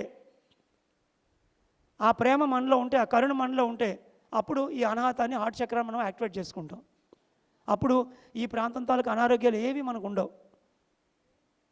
మరి ఆయన చెప్పినటువంటి 4 స్థాయిల్లోనే అహం బ్రహ్మాస్మి నుంచి సర్వం కలిదం బ్రహ్మకి నువ్వు ఎదగాలి అంటే ధ్యాన ప్రచారం శ్రీకారం చుట్టాలి. నీ హార్ట్ చక్ర, నీ హృదయాన్ని ఓపెన్ చేసుకోవాలి, కరుణను చూపించాలి పక్క వాళ్ళకి అని కరుణా ధర్మాన్ని అద్భుతంగా చెప్పారు ఆయన. అదే అనాహతకి ఒక ట్రీట్మెంట్. ఏ ట్యాబ్లెట్లు అక్కర్లేదు. మరి ఈరోజు ధనికులు, సంపన్నులు జబ్బుగా అని చెప్పి స్టంట్లు వేయించుకోవడము, లేకపోతే రకరకాల కార్డియాలజీ కంప్లైంట్లకు మనం లక్షలు ఖర్చు పెడుతున్నాం. ఎందుకని? ఆ లక్షలు కనుక ముందే మనం ధ్యాన ప్రచారానికి, జ్ఞాన ప్రచారానికి ఒక పిరమిడ్ కట్టడానికి పడితే వెళ్ళి ఆ కెథ ల్యాబ్లో కార్డియాలజీకి డబ్బులు ఇవ్వాల్సిన అవసరం లేదు. ఇక్కడేమో మనం ₹1 రాస్తాము, అక్కడేమో లక్షలు కడతాము స్టంట్లకి. ఐఎమ్ సారీ ఫర్ దిస్, ఇలా మాట్లాడినందుకు. అనాహత చక్ర అనేది, హృదయం అనేది కరుణాధర్మం కోసం ఉంది, ప్రేమతత్వం కోసం ఉంది. మన దగ్గర ఏదైతే ఉందో ఇది మనం జీవితంలో నిర్ణయించుకొని వచ్చాము. మనకు వచ్చిన దాన్ని 10 మందికి ఇవ్వాలని. ఇవ్వకుండా మనం ఎప్పుడైతే దాన్ని మనం అట్టే పెట్టుకుంటామో ఆటోమేటిక్గా ఆ హార్ట్ బ్లాక్ అవుద్ది. గుండెకి సప్లై చేసే రక్తనాళాలు పనిచేయవు. నువ్వు జన్మతః నీ దగ్గర కొంత సంపద తెచ్చుకొని ఆ సంపద నీ దగ్గరే పెట్టుకొని దాన్ని నువ్వు 10 మందికి ఇవ్వకపోతే నీ గుండెకే నీకు రక్తం అందదు. వెరీ సింపుల్ లాజిక్ ఇది. సో పత్రిజీ చెప్పినటువంటి ఆ 4 మహావాక్యాల్లో ఒక్కొక్క వాక్యం నుంచి ఇంకో వాక్యానికి ఎదగడం అంటే మన శరీరంలో వచ్చే అనారోగ్యాలన్నీ అవే, వేరే ఏం కాదు అవి. ఎందుకంటే ఒక దగ్గర మనం ఆగిపోయాము, అక్కడి నుంచి నెక్స్ట్ స్టెప్కి వెళ్ళడం లేదు. సర్వం కలిదం బ్రహ్మ తర్వాత తత్వమసి, నేనేదో నువ్వు అదే. ఒకసారి చుట్టూతా ఉన్న అందరూ భగవంతులని తెలిసిన తర్వాత తెల్లవారు లేచిన రాత్రి మొదలుకు మన వాక్షేత్రం కానీ సంకల్పం కానీ కేవలం నేను భగవంతుడిని, నువ్వు కూడా భగవంతుడివి అని చెప్పడానికే మనం వాడాలి. ఈరోజు ఎంతమంది పిరమిడ్ మాస్టర్స్ పత్రిజీతో సమానంగా ఫుల్ టైమర్స్గా ఉన్నారు. ఈరోజు పూర్తిగా వాళ్ళు సేవకే అంకితం అయిపోయారు. తెల్లవారు లేస్తే వాళ్ళు ఏం మాట్లాడినా కేవలం ధ్యానం గురించి ఇంకేముండదు వాళ్ళ దగ్గర. నేను 10 సంవత్సరాలు ప్రైవేట్ ప్రాక్టీస్ చేసి నర్సింగ్ హోమ్ రన్ చేసి దాంతో ఎప్పుడైతే ధ్యానంతోనే అద్భుతంగా తగ్గుతుందని తెలుసుకున్నానో 2008లో హాస్పిటల్ మూసేసి బయటకు వచ్చేసాను. పీకి అమ్మాను. 6 లక్షల హాస్పిటల్ నాకు 2,50,000 వచ్చింది నాకు. కానీ ఆ రోజు మొదలుపెట్టిన ప్రయాణం మరి ఈ రోజు వరకు సుమారు 14 దేశాల్లో 12 భాషల్లో ఒక 3,000 మందికి పైగా స్పిరిచువల్ టాబ్లెట్స్ డాక్టర్స్ ఈరోజు ప్రపంచం అంతా వర్క్ చేస్తూ కొన్ని లక్షల మందికి ఆరోగ్యం ఇవ్వడానికి అది దోహదపడింది. ఏదైతే నేను చిన్నప్పుడు ఒక మంది కనిపెట్టాలనుకున్నానో, పైసా ఖర్చు ఉండకూడదు అనుకున్నానో, అది ఈరోజు వండర్ఫుల్గా జరుగుతుంది స్పిరిచువల్ టాబ్లెట్స్ రూపంతో. మరి నాలాంటి వాళ్ళు పత్రిజీ కింద ఒక 10,000 మంది ఉన్నారు, అందులో నేను ఒకడిని. మరి నాయుడుపేట రాఘవేంద్ర గారు అప్పటి నుంచి ఆలోచించుకుంటే ఎంతోమంది మాస్టర్స్ పత్రిజీ అలా ఒక 10,000 మందిని తయారు చేసి మరి ఆయన పైనుండి మనకి మార్గదర్శకంగా ఉంటూ ఈ ప్రపంచంలో మహా ఆశయాల్ని మనకి ఆయన ఇచ్చి వెళ్ళారు. ఏవైతే కాన్సెప్ట్స్ రూపంలో ఆయన దగ్గర నేర్చుకున్నానో నిజానికి అవన్నీ కూడా స్పిరిచువల్ పెథాలజీ. స్పిరిచువల్ పెథాలజీ అంటే డాక్టర్ దగ్గరికి వస్తే పెథాలజీ అంటే ఒక జబ్బుకు గల కారణం అని అర్థం. డాక్టర్లు చెప్పే కారణాలు వేరు, ఆధ్యాత్మిక కారణాలు వేరు. ప్రతి జబ్బుకి ఒక ఆధ్యాత్మిక కారణం ఉంటుంది. లూయిస్ హే అన్న ఆధ్యాత్మిక శాస్త్రవేత్త మొట్టమొదటిసారిగా అతి గొప్పగా గట్టిగా చప్పట్లు కొడదాం ఆవిడకి, మీ ఆరోగ్యం మీ చేతుల్లో అనే పుస్తకాన్ని ఆవిడ మొట్టమొదటి రాసింది. ప్రతి జబ్బుకి ఒక కారణం ఇచ్చింది ఆవిడ, ఒక సెంటెన్స్ లాగా. దాన్ని ఈరోజు స్పిరిచువల్ టాబ్లెట్స్ నుంచి మనం ఒక పుస్తకం చేసాం. థైరాయిడ్కి ఒక పుస్తకం ఉంది, గర్భాశయంకి ఒక పుస్తకం ఉంది, నడుము నొప్పికి ఒక పుస్తకం. ఆ పుస్తకం 10 రూపాయలే. అది చదివితే అన్ని ఆధ్యాత్మిక కారణాలు కళ్ళకు కట్టినట్టు తెలుస్తాయి. అవి ఆచరణలో పెడితే ఆటోమేటిక్గా జబ్బు పోవడమే కాకుండా మరింత ఉన్నతంగా మనం జీవితంలో ఆనందంగా జీవించగలుగుతాం. ఆ కాన్సెప్ట్సే ఇలా వచ్చాయి. స్పిరిచువల్ టాబ్లెట్స్ అంటే అదేదో స్పెషల్ విజ్ఞానం కాదు, అది దాని ఏబిసిడీలు ఫౌండేషన్ అంతా పత్రిజంతో తీసుకున్నాను నేను. కాకపోతే తర్వాత అదే పని మీద నేను వృత్తిని వదలకుండా దాంట్లో ఉండడం వల్ల, మరి ఎంతో రీసెర్చ్ చేయడం వల్ల, డ్రీమ్ అనాలిసిస్, సిచ్యువేషన్ అనాలిసిస్, ఎన్నో అనాలిసిస్ని తర్వాత చిలవల పొలవలుగా కనిపెట్టడం జరిగింది. సో చివరిగా పత్రిజీ శకం మొదలైన తర్వాత ఆయన మనకి గొప్ప గొప్ప విత్తనాలు మనకు అందించి వెళ్ళారు. ఇది సీనియర్ మాస్టర్స్కి ముఖ్యంగా ఉద్దేశించి నేను చెప్పదలుచుకున్నాను. ఈరోజు నాకు అర్హత ఉంది ఈ విషయం చెప్పడంలో. ఆయన మనకిచ్చిన గొప్ప విత్తనాలు ఏంటంటే ఒక మెగా పిరమిడ్ అనే విత్తనం. జేబులో ఆయన దగ్గర ₹1 కూడా ఉండేది కాదు. ఒక దగ్గర నుంచి ఇంకో దగ్గరికి వెళ్తుంటే కళ్ళద్దాల కేసులో ఆయనకు తెలియకుండా ఒక ₹100 పెట్టి దిగినంటే మళ్ళీ తీసేసేవాళ్ళం. అది కూడా ఎందుకంటే పొరపాటున తీసుకోవడానికి రాకపోతే ఆటో ఎక్కాలి కాబట్టి. ఒక్క జేబులో రూపాయి లేకుండానే మరి ఈరోజు మనకి కోట్ల రూపాయలతో కూడుకున్నటువంటి పిరమిడ్లు మన కళ్ళ ముందే 3 అద్భుతమైన మెగా పిరమిడ్స్ నిర్మాణాన్ని చేసి ఒక విత్తనంగా చూపించారు ఆయన మనకి. బెంగళూరు మెగా పిరమిడ్, మరి కట్తాలు మహేశ్వర పిరమిడ్, అదేవిధంగా వశిష్ఠ గౌతమి రాజమండ్రిలో. అంటే ఒక రాష్ట్రానికి ప్రతి 200-300 కిలోమీటర్లకి ఒక మెగా పిరమిడ్ ఉంటే అక్కడ చక్కగా మనం సంవత్సరానికి ఒకసారి వెళ్ళడమే కాకుండా ఎన్నో కార్యక్రమాలు చేయడానికి ఒక హోలిస్టిక్ సెంటర్గా, విద్యాశాలగా అవి అద్భుతంగా పనిచేస్తాయి. అదేవిధంగా IFSS, global congress of spiritual scientist అని ఒక సంస్థ స్థాపించి బెంగళూరులో ప్రపంచ దేశాలందరి నుంచి సైంటిస్టులు తీసుకొని వచ్చి అక్కడ ఒక మీటింగ్ ఏర్పాటు చేసి ఎలైట్ కమ్యూనిటీకి ధ్యానం అంటే ఒక సైన్స్ అని పరిచయం చేశారు ఆయన. అదొక విత్తనమే గ్లోబల్ కాంగ్రెస్. ఇండియాలో చేసాం, మరి ఎన్ని దేశాల్లో చేయాలి అటువంటి గ్లోబల్ కాంగ్రెస్లు మనం? అదేవిధంగా ధ్యాన మహాచక్రం డే 1 కర్నూలులో మొదలుపెట్టినప్పుడు ఒక 300 మంది ఉండేవారు. ఇలాగే మొదలైంది ధ్యాన మహాచక్రం, నేను అటెండ్ అయినప్పుడు ఫస్ట్లో. ఆర్గనైజర్స్ పత్రికను తప్పించుకొని తిరిగేవారు, ఎందుకంటే కరెంటు పోతే జనరేటర్లో డీజిల్ వేయడానికి డబ్బులు ఉండేవి కదా వాళ్ళ దగ్గర, కనబడితే కొడతాడని భయం, తప్పించుకొని తిరిగేవారు వాళ్ళు. అలా మొదలైన ధ్యాన మహాచక్రం మరి ఈరోజు కోట్ల రూపాయలతోని 2 లక్షల మందితోని 11 రోజుల పాటు నభూతో నా భవిష్యత్తు అన్నట్టుగా మనం ప్రతి సంవత్సరం అద్భుతంగా చేసుకుంటున్నాం. మరి ఒక్కెక్కడ ధ్యానమా చక్రమేనా? ఒరిస్సా ధ్యానమా చక్రం, నార్త్ ఇండియా ధ్యానమా చక్రం, అమెరికాలో మెగా మెడిటేషన్ సమ్మిట్, అది మొన్న అక్టోబర్లో నేను అటెండ్ అయ్యాను, ఆగస్టులో. ప్రపంచం అంతటా కూడా మరి ఈరోజు ఆ ధ్యానమా చక్రాలు అన్నటువంటి ఒక విత్తనాన్ని ఒక 20 సంవత్సరాలు ఆయన అద్భుతంగా మనకు తయారు చేసి ఇచ్చారు. అది ప్రతి భాషలోనే మనం చేయాలి, ప్రతి రాష్ట్రానికి చేయాలి, ప్రతి దేశానికి చేయాలి. ఆయన ఒక సీడ్గా మనకి చేసి చూపించారు ఆయన, మనం తీసుకెళ్ళాలి దాన్ని ఇప్పుడు ప్రపంచం అంతటా కూడా. అదేవిధంగా శాకాహారం, సరైన ఆహారం అంటే శాకాహారం అని చెప్తూ ఏ ఆధ్యాత్మిక సంస్థ కూడా అంత ఓపెన్గా చెప్పదు. చెప్పడమే కాకుండా శాకాహార ర్యాలీలు చేస్తూ ప్రపంచం మొత్తానికి ఈరోజు కొన్ని వేల లక్షల కోట్ల మంది శాకాహారులుగా మారడానికి ఆయన మనకి ఆ విత్తనాన్ని మనకిచ్చారు. ఇలా చెప్తూ వెళ్తే సుమారు ఒక 20 విషయాలు ఉంటాయి పిరమిడ్ పార్టీతో సహా. సరైన ఆధ్యాత్మికుల్ని, ఆత్మ జ్ఞానుల్ని, మరి శాకాహారులు మాత్రమే రాజకీయ నాయకులు కావాలి అన్నటువంటి సోక్రటీస్ ప్రిన్సిపల్స్ని తీసుకొని ఆయన మనకి ఒక పిరమిడ్ పార్టీని స్థాపించడం జరిగింది. మూమెంట్ మంచిగా ఉన్న రోజుల్లో టక్కన పార్టీ పెట్టేటప్పటికి సగం మందిగా 3/4 మెంబర్స్ వెళ్ళిపోయారు. ఇదేంటి విడ్డూరం అని చెప్పి, ఎవరుంటే వాళ్ళే నాతో ఉంటారు అని పత్రిక చెప్పారు, లేని వాళ్ళు వెళ్ళిపోమని చెప్పారు. ఒకరోజు ఒక సొసైటీలో ఒక గొప్ప వ్యక్తి ఇంటికి వెళ్ళి పార్టీ గురించి ఏంటని అడిగితే ఆయన ఏం చెప్పబోయేటప్పటికి అలా నీటి రోడ్డు మీద వెళ్ళిపోయారు అంతే అంటున్నారు, నీతో నాకేం పని అని చెప్పి. ఒక సొసైటీ ప్రెసిడెంట్ని వదిలేసి మరి. సో ఆయన ఒక సిద్ధాంతం నమ్మితే వాళ్ళు ఎవరైనా కానీ లెక్క చేయరైనా. మరి గడిచిన ఎలక్షన్లో ఈ గూడూరు ఎలక్షన్లో కూడా పాల్గొనే భాగ్యం నాకు దక్కింది. అద్భుతంగా మన దేవరాజుతో మాట్లాడుతూ ఆ మీటింగ్స్లో, ఎందుకంటే పత్రిజీ నోటి నుంచి వచ్చినటువంటి ప్రతి ఒక్క ఆలోచన, ప్రతి ఒక్క మాట, ప్రతి ఒక్క బాణం ఈ భూప్రపంచం మొత్తం వెళ్తుంది. అది మనకు అర్థమైనా అర్థం అవ్వకపోయినా సరే అది చేసుకుంటూ వెళ్తే చాలా. ఆయన ఇచ్చిన విత్తనాలు ఏవైతే ఉన్నాయో వాటిని కనుక మనం తీసుకుంటూ వెళ్తే ఈ ప్రపంచాన్ని శాకాహార జగత్తుగా, పిరమిడ్ జగత్తుగా, ధ్యాన జగత్తుగా మనం మార్చి తీరగలము.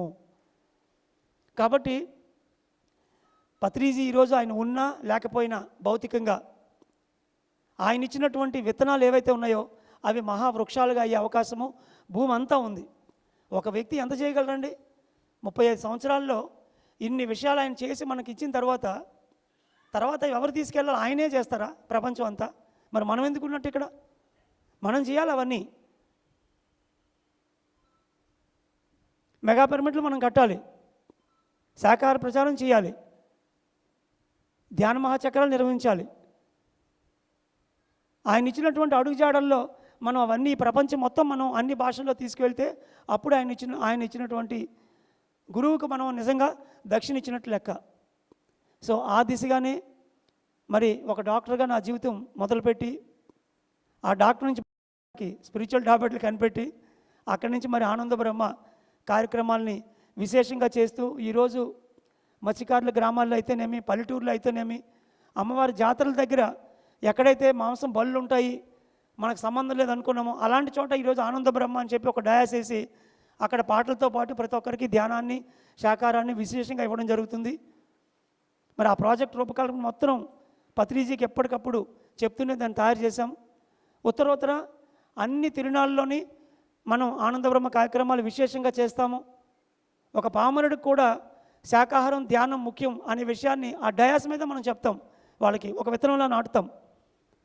ఎవరైతే ఇందాక కళల కోసం చేతులు ఎత్తారో వాళ్ళందరూ మీరు కళలు నేర్చుకుంటే మన డయాస్ రెడీగా ఉంది ఆనంద బ్రహ్మ మీ ప్రదర్శనలు ఇవ్వడానికి. ఈ జీవితకాలంలో నాకు జన్మనిచ్చిన తల్లిదండ్రులు బ్రహ్మర్షి అప్పాజీ, ఈశ్వరమ్మ అయితే మరి ధ్యానాన్ని, జ్ఞానాన్ని అత్యున్నతంగా గోరుముద్దలతో సహా తినిపించి ఈ జీవిత ప్రణాళికను నాకు గుర్తు చేసినటువంటి బ్రహ్మర్షి పత్రిజీకి, మరి అనేక మంది గ్రాండ్ మాస్టర్స్కి, పాల్ విజయ్ కుమార్ గారికి మరొకసారి నా ధన్యవాదాలు తెలియజేసుకుంటూ, పత్రిజీ పుట్టినరోజున అద్భుతంగా ఆయన ఇచ్చినటువంటి ఆ కాన్సెప్ట్స్ని తిరిగి మరొకసారి గుర్తు చేసుకునే అవకాశం ఈ వేదిక మీద కలగడం నాకు ఎంతో ఆనందంగా ఉంది. ఇక్కడికి రావడానికి నేను ఒరిస్సా ధ్యానమా చక్రంలో పూరిలో స్టార్ట్ అయ్యాను. అక్కడి నుంచి కన్యాకుమారి వెళ్ళి అక్కడ ఒక 25 మంది యూరోపియన్ మాస్టర్స్ వస్తే వాళ్ళతో ఒక 2 days స్పెండ్ చేసి అక్కడి నుంచి తిరువారూరు, తర్వాత తిరునల్లారు, అక్కడి నుంచి పాండిచ్చేరి, అక్కడి నుంచి తిరువన్నామలై, అక్కడి నుంచి తిరుపతి గోవింద బృందావనం, అక్కడి నుంచి ఈరోజు మార్నింగ్ తిరుపతిలో అడ్మినిస్ట్రేటివ్ ఆఫీసు అద్భుతంగా స్పిరిచువల్ ట్యాబ్లెట్స్ది కార్యాలయం ఓపెన్ చేసాము ఉదయం. మరి దాని నుంచి ఈ కార్యక్రమంలోకి రావడం జరిగింది. So thank you all for the Guduru and పరిసర ప్రాంతాల నుంచి వచ్చినటువంటి మాస్టర్స్ అందరికీ మరొకసారి ధన్యవాదాలు. మరి బ్రహ్మర్షి పత్రిజీ జన్మదినం అంటే